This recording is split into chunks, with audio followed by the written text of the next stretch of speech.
December 15, 1944.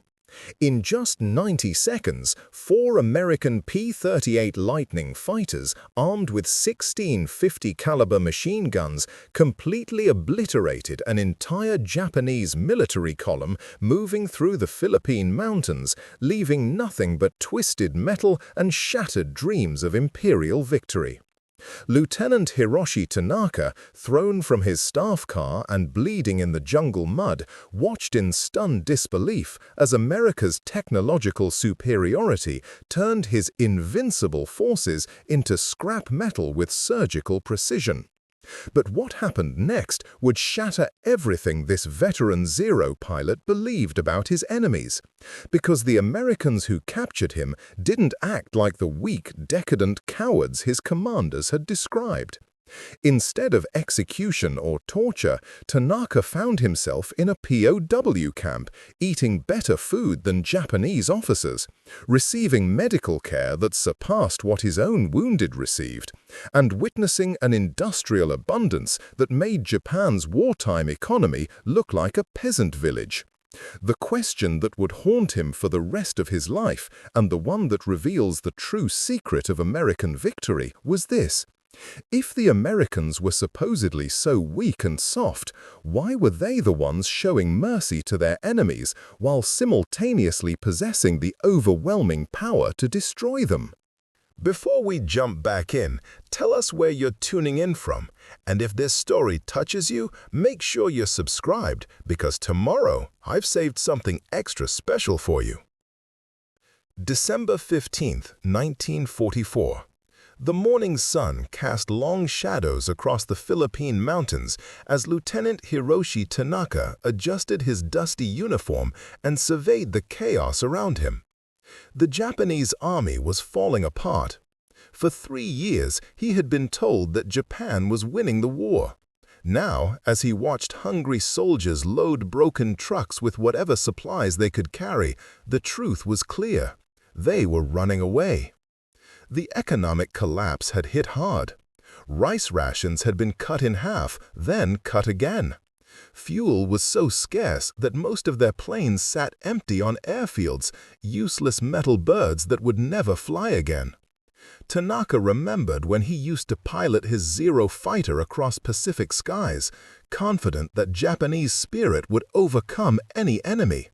Those days felt like a lifetime ago. Now he was stuck on the ground, leading a retreat through mountain roads that seemed to stretch on forever. The military situation was desperate.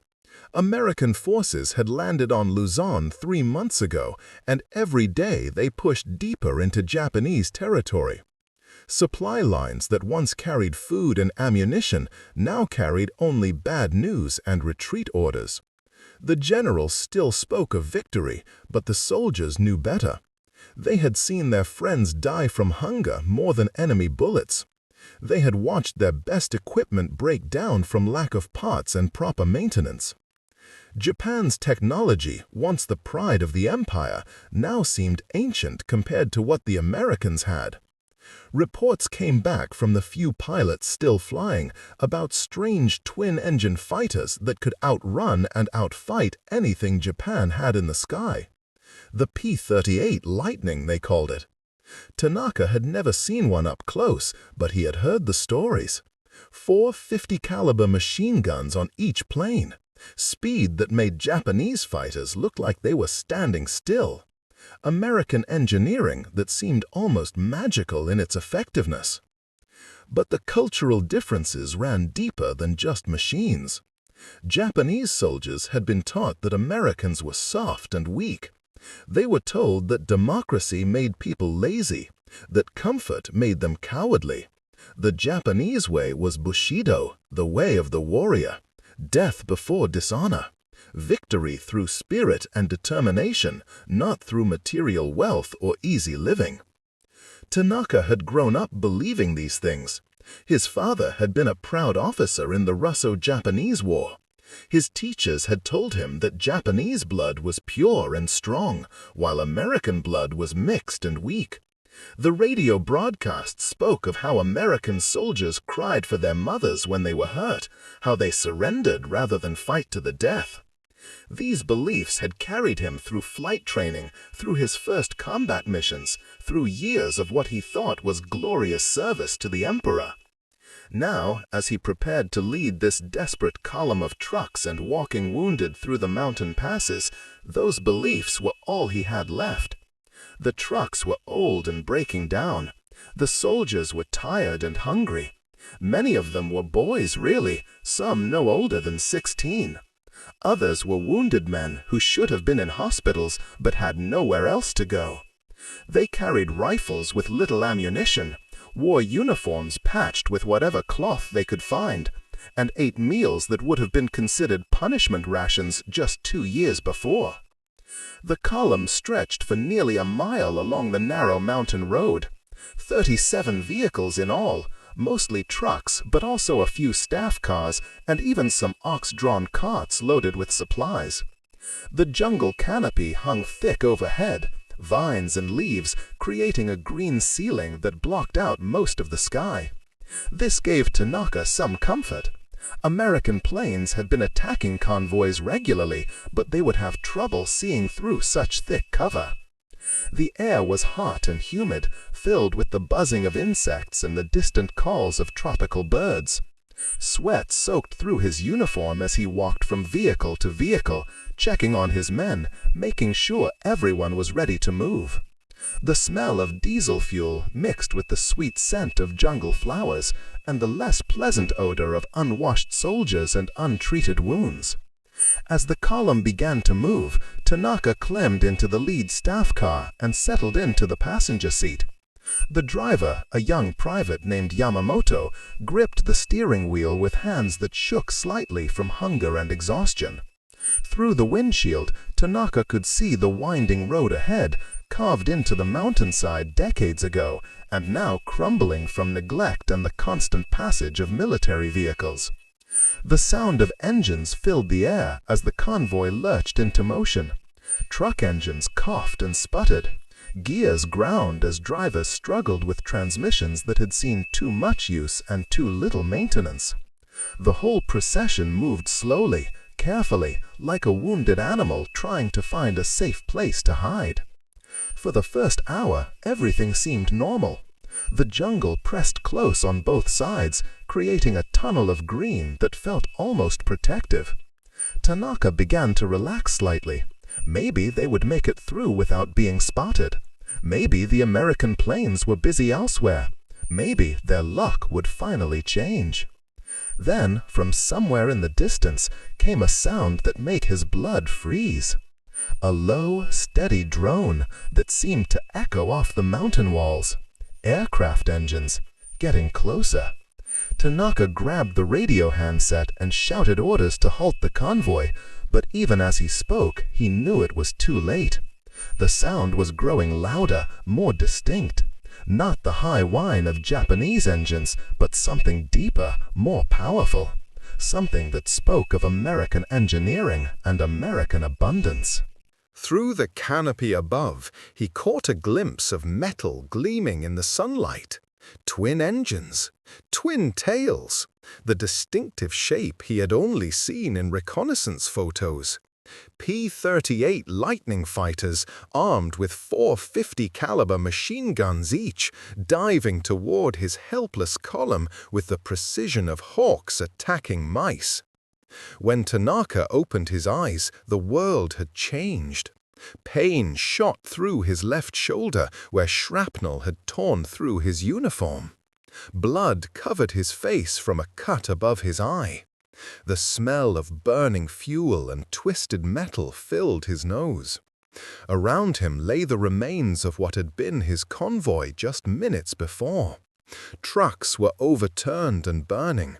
Bodies lay scattered across the mountain road. The P-38 Lightnings had done their work with terrible speed and deadly accuracy. American voices spoke in English somewhere nearby. Heavy boots crunched on broken glass and gravel.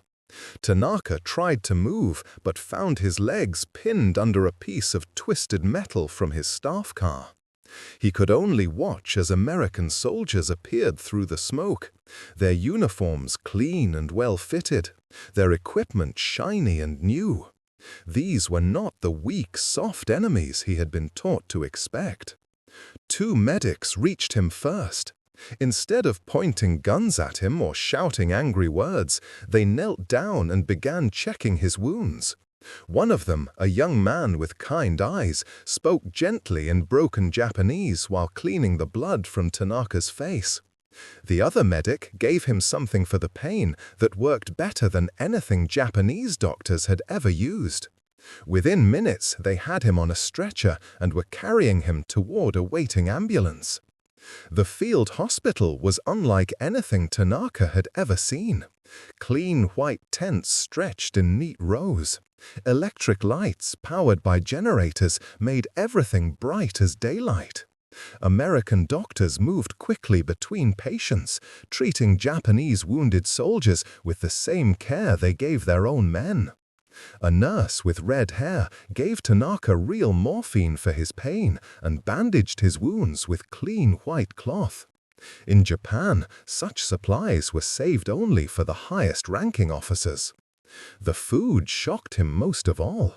His first meal as a prisoner was a can of beef stew with real meat, thick vegetables, and rich gravy. It came with fresh white bread, canned peaches, and coffee that smelled better than anything he had tasted in 2 years. This single meal contained more protein than most Japanese soldiers received in a week. The American soldiers who guarded him ate the same food as if such abundance was normal for them. The journey to the prison camp revealed even more impossible sights. Endless convoys of trucks carried fresh supplies toward the front lines. Every vehicle was in perfect condition, painted and maintained like new. Soldiers sat in the backs of trucks, eating chocolate bars and drinking Coca-Cola from green glass bottles. Some played card games or read comic books as if they were on vacation instead of at war. At one stop, Tanaka watched in amazement as a truck arrived carrying ice cream. Real ice cream in the middle of a jungle war zone. American soldiers lined up with metal bowls, laughing and joking as they received scoops of vanilla and chocolate. The driver of the ice cream truck was singing an American song while he worked. These people were fighting a war as if it was easy for them. The prison camp itself looked more like a small American town than a place for enemy soldiers. Clean wooden barracks sat in straight rows. Electric lights lit every building. A kitchen the size of an airplane hangar produced 3 hot meals every day. Recreation areas had volleyball nets and ping-pong tables. There was even a library with books in Japanese and English, and classes where prisoners could learn American trades and skills. Tanaka's first dinner at the camp was turkey with mashed potatoes, green beans, and apple pie. The portions were so large he could not finish everything on his plate. Around him, other Japanese prisoners ate quietly, their eyes wide with the same shock he felt. Some had been prisoners for months and had gained weight since their capture. Their uniforms, provided by the Americans, were cleaner and better made than the ones they had worn in the Imperial Army. That night, lying on a real mattress with clean sheets and a warm blanket, Tanaka stared at the electric light bulb hanging from the ceiling of his barracks. Everything he had been taught about America was proving wrong. If Americans were so weak and lazy, why did they have such amazing abundance? If they were so soft, why were they winning the war so easily? And if they were his enemies, why were they treating him better than his own army ever had? Christmas morning, 1944. Tanaka woke to the smell of roasting turkey and the sound of American Christmas carols playing from speakers throughout the camp. He had been a prisoner for 10 days, but this morning felt different. The American guards were smiling more than usual, and there was excitement in the air that he could not understand. In Japan, December 25th was just another day. Here, it seemed to mean something special. The mess hall had been decorated with green and red paper chains, silver bells, and a large evergreen tree covered in lights and shiny ornaments. Long tables were set with white tablecloths and real china plates instead of the usual metal trays. The smell of cooking food was so rich and wonderful that it made Tanaka's stomach growl with hunger, even though he had eaten breakfast just 2 hours before. Preparing and narrating this story took us a lot of time. So if you are enjoying it, subscribe to our channel. It means a lot to us. Now back to the story. When the meal was served, Tanaka could hardly believe his eyes. Each prisoner received a full roasted turkey leg with crispy skin, mashed potatoes with real butter, green beans cooked with almonds, cranberry sauce that was sweet and tart, dinner rolls still warm from the oven, and a slice of pumpkin pie topped with fresh whipped cream. There was also coffee, real milk, and even small gifts wrapped in colorful paper at each place setting. The American guards ate the same meal, sitting at tables mixed in with the prisoners. One guard, a sergeant from Ohio named Bill, sat across from Tanaka and tried to explain Christmas through gestures and simple words. He showed Tanaka a photograph of his own family gathered around a Christmas tree, his wife and 2 young children smiling at the camera. The sergeant's eyes grew soft and sad as he looked at the picture, and Tanaka realized that this man missed his family just as much as any Japanese soldier missed home. As Tanaka unwrapped his gift, he found a small bar of chocolate, a pack of American cigarettes, and a pencil with paper for writing letters. The chocolate was sweeter and richer than anything he had ever tasted. The cigarettes were smooth and mild, not harsh like the few Japanese cigarettes he had managed to smoke during the war. But it was the paper and pencil that affected him most. The Americans were giving him the tools to write to his family, to tell them he was alive and being treated well. That afternoon, entertainment was provided by American soldiers who put on a variety show. They sang songs, told jokes, and performed magic tricks that made the prisoners laugh despite the language barrier. One soldier played a guitar and sang a song about going home to see his sweetheart. Another did impressions of famous movie stars that were so funny even the Japanese prisoners understood the humor. The performance lasted for 2 hours, and throughout it all, Tanaka found himself wondering why these people were being so kind to their enemies. The breaking point came during the evening when Sergeant Bill approached Tanaka with another photograph. This one showed the sergeant's hometown after a parade, with children waving American flags and families picnicking in a park. The sergeant pointed to himself as a young boy in the crowd, then to his parents standing nearby. Through simple words and gestures, he explained that this was what he was fighting for, not to conquer or destroy, but to protect the peaceful life shown in the photograph. Tanaka stared at the picture for a long time. The families looked happy and well-fed. The children were laughing and playing games. The adults appeared relaxed and content. This was the life that American soldiers wanted to preserve. It was so different from the Japanese vision of glorious death in battle, of sacrifice for the emperor, of honor through suffering. These Americans fought not because they loved war, but because they loved peace. That night, alone in his bunk with the pencil and paper, Tanaka began to write. Not a letter to his family, but thoughts for himself. He wrote about the P-38 Lightning fighters that had destroyed his convoy with such terrible efficiency. Those planes had been built by people who sang while they worked, people who went home each night to families and Christmas dinners, and children who played in parks. The contrast was stunning. Japan built its war machines through forced labor and sacrifice. America built its war machines as part of a life worth living. He wrote about the food, trying to calculate how many calories he had consumed since his capture. The number was shocking. In 10 days as an American prisoner, he had eaten better than he had in the previous 6 months as a Japanese officer. More importantly, every American soldier ate just as well. There was no special food for officers, no starvation rations for common soldiers. Everyone shared the abundance equally. He wrote about the kindness, the clean medical care, the warm blankets, the electric lights, the hot showers, the recreational activities. Every detail pointed to the same conclusion. America was not winning this war through superior fighting spirit or willingness to die. America was winning because it had created a society so abundant and productive that it could feed its enemies better than Japan could feed its own soldiers. The most disturbing thought of all came to him as he lay in the darkness listening to the quiet breathing of sleeping prisoners around him. If Americans were so weak and soft, why were they the ones showing mercy?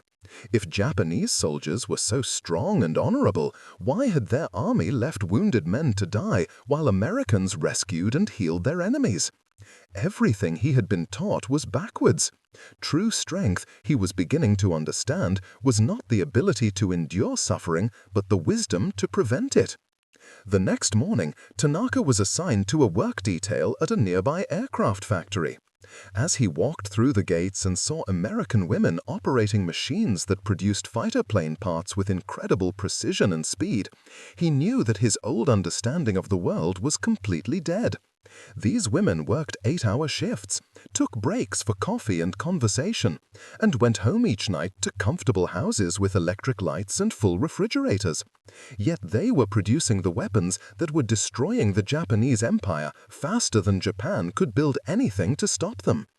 Standing in that factory, watching a woman his own age efficiently manufacture components for the very type of aircraft that had killed his men, Tanaka finally understood. America had not defeated Japan with Bushido or propaganda or fighting spirit. America had defeated Japan with hamburgers and hope, with abundance and kindness, with the simple but revolutionary idea that life should be comfortable and pleasant for everyone, not just for emperors and generals. August 15th, 1946. The ship that carried Tanaka home to Japan moved slowly through Tokyo Bay, its engines coughing black smoke into the grey morning sky. 2 years had passed since his capture in the Philippine mountains, 2 years of American prison camps that had fed him better and treated him more kindly than his own army ever had. Now, as the coastline of his homeland came into view, he felt his stomach twist with emotions he could not name. The first shock was the smell. Even before the ship docked, the wind carried the stench of burned wood, rotting garbage, and human waste. Tokyo Bay, once a source of pride for the Japanese Empire, now looked like a giant toilet. Dead fish floated on the surface between pieces of broken machinery and scraps of cloth. The water was brown and oily, nothing like the clean harbors he remembered from before the war. As the ship drew closer to shore, Tanaka could see the city itself. Where once proud buildings had stood, now there were only endless fields of rubble and ash. Wooden shacks made from salvaged materials sat between the ruins like broken teeth in an old man's mouth. Thin columns of smoke rose from cooking fires, and he could see people moving slowly through the streets, their clothes patched and dirty, their movements showing the careful energy of those who never have enough to eat. The dock where they landed was cracked and poorly repaired. Japanese officials who processed the returning prisoners wore uniforms that had been mended so many times they looked more like quilts than military clothing. Their faces were thin and their eyes hollow, making them look decades older than they probably were. When Tanaka showed his identification papers, the clerk's hands shook from hunger or exhaustion or both. The train journey to his family home took 6 hours instead of the usual 2. The rails had been damaged by American bombing and repaired with whatever materials could be found. The train car was crowded with people who smelled of unwashed bodies and desperation. Many passengers carried bundles of belongings that represented everything they owned in the world.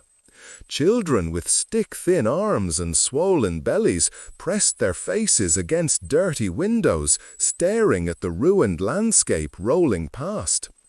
Tanaka reached into his bag and pulled out a bar of American chocolate he had saved from his last day in the prison camp.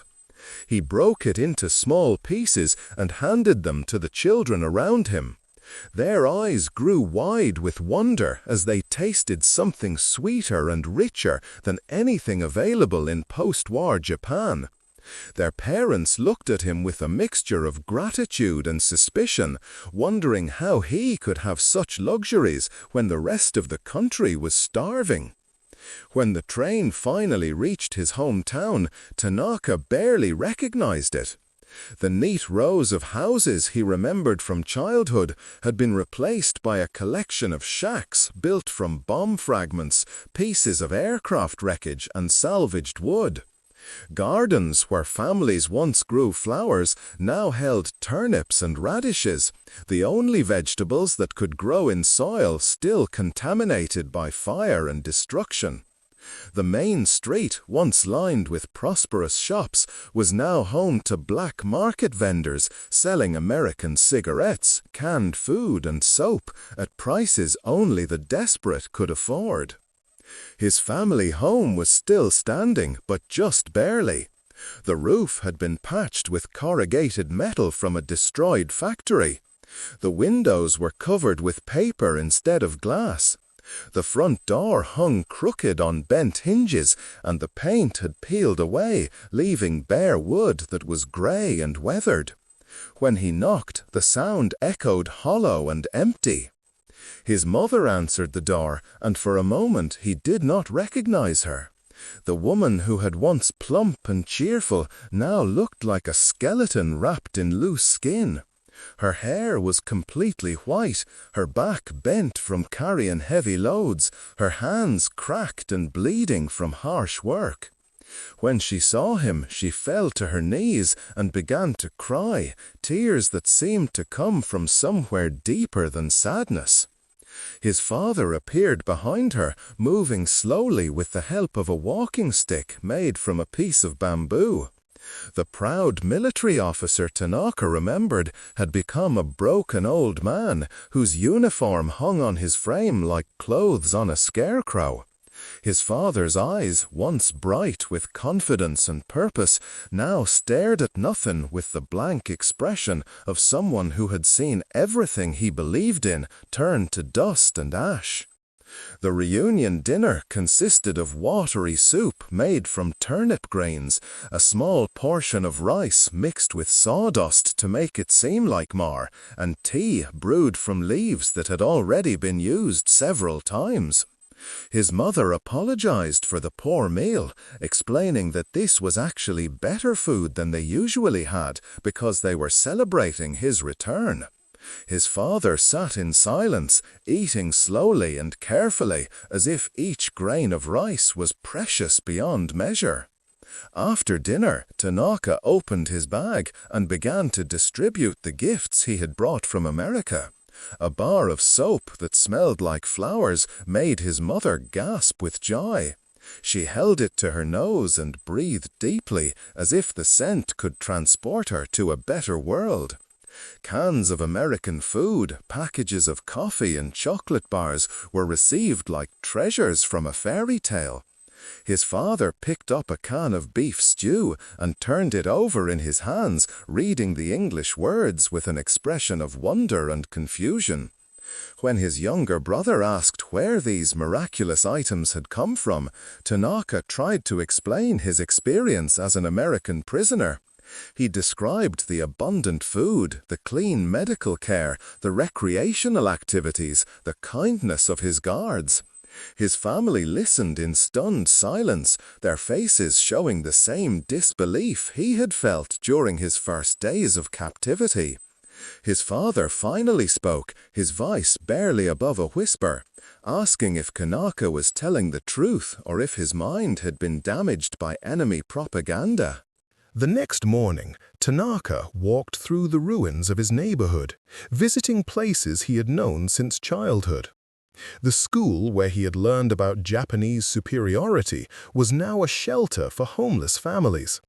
The shrine where he had prayed for victory was damaged and neglected, its once beautiful gardens filled with weeds and garbage. The shop where his family had bought their groceries was gone entirely, replaced by a vacant lot where children played with toys made from bomb fragments and aeroplane parts. At each stop, he met friends and neighbors who had survived the war. Their stories were all variations of the same theme: husbands and sons who had died fighting an enemy they never understood, homes destroyed by bombing raids that came without warning, months of starvation and disease while their leaders promised victory that never came, old women who had burned their furniture to stay warm, children who had forgotten what it felt like to have a full stomach. When Tanaka tried to share his own experience, describing how well American prisoners were treated, most people refused to believe him. They accused him of being brainwashed, of betraying his country, of spreading enemy lies. A few listened with interest, asking quiet questions about American food and American kindness, but even they found it hard to accept that their enemies had shown such humanity while their own government had shown so little. The contrast became even more stark when American occupation forces arrived in the area several weeks later.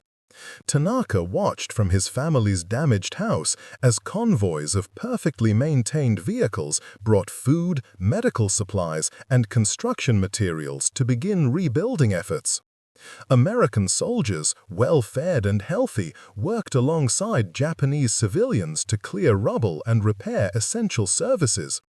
The same people who had bombed these cities were now helping to rebuild them.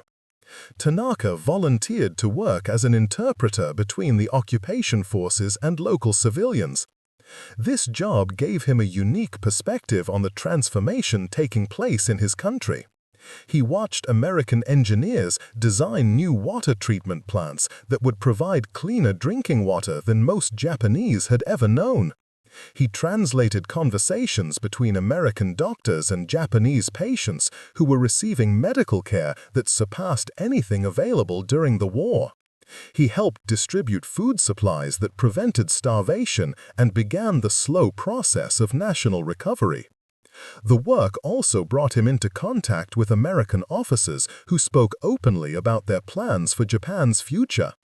They talked about democracy, about individual rights, about economic systems designed to create prosperity for common people rather than just for emperors and military leaders.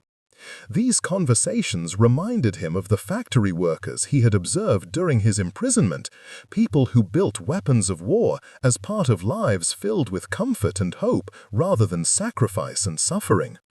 As months passed and the occupation continued, Tanaka began to see changes in his community that would have been impossible under the old Japanese system.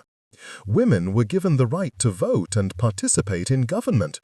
Workers were allowed to form unions and demand better treatment from their employers. Children attended schools where they learned about science and literature instead of just military obedience and emperor worship.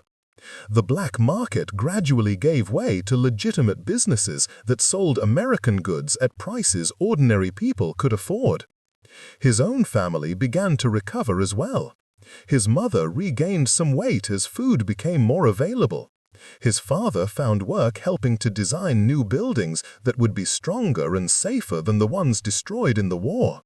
His younger brother enrolled in a technical school where he learned skills that would help him find good employment in the new economy being created with American assistance. One evening, as Tanaka sat with his son who had been born after the war, the boy asked him to explain what had really happened during those terrible years. The child was too young to remember the bombing and starvation, too young to understand why so many adults still spoke in whispers about the past. He wanted to know why his grandfather sometimes cried when he looked at old photographs, why his grandmother saved every grain of rice as if it might be the last she would ever see.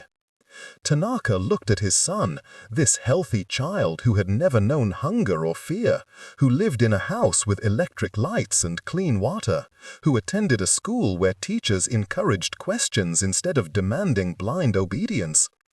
How could he explain that this comfortable life had been built on the ruins of everything his generation had believed was true and important? He began by talking about the P-38 Lightning fighters that had destroyed his convoy in the Philippine mountains. He described the terrible efficiency of American weapons, the devastating speed with which his entire world had been turned upside down in a matter of minutes. But then he explained what had happened next. How the same people who had built those deadly machines had also built a system of values that turned enemies into friends, that replaced conquest with cooperation, that chose building over destroying. His son listened with the wide-eyed attention of childhood, asking simple questions that cut straight to the heart of complex truths. Why had the Americans been so kind to their prisoners? Why had they helped rebuild Japan instead of leaving it in ruins? Why did they seem to have so much of everything when Japan had so little? The answers, realized, were not really about America or Japan, but about different ways of understanding what it meant to be strong. He had been taught that strength came from the willingness to suffer and die, from the ability to endure pain without complaint, from the courage to sacrifice everything for abstract ideas about honor and glory. The Americans had shown him a different kind of strength, one that came from creating abundance instead of accepting scarcity, from solving problems instead of enduring them, from building societies where everyone could live well instead of systems where only a few could live at the expense of many. As his son grew older and began to understand more about the world around him, Tanaka shared more details about his experiences as a prisoner of war. He showed him the journals he had kept, filled with observations about American abundance and kindness. He explained how seeing women building fighter planes had taught him that strength was not about gender or military tradition, but about knowledge and productivity. He described how sharing meals with former enemies had shown him that humanity was more important than nationality. Years passed, and Japan continued to rebuild under American guidance. The economy grew stronger than it had ever been during the war years. Cities rose from the ashes with modern buildings, efficient transportation systems, and parks where children could play safely. The democratic government, despite its imperfections, gave people a voice in their own destiny that they had never possessed under the old imperial system.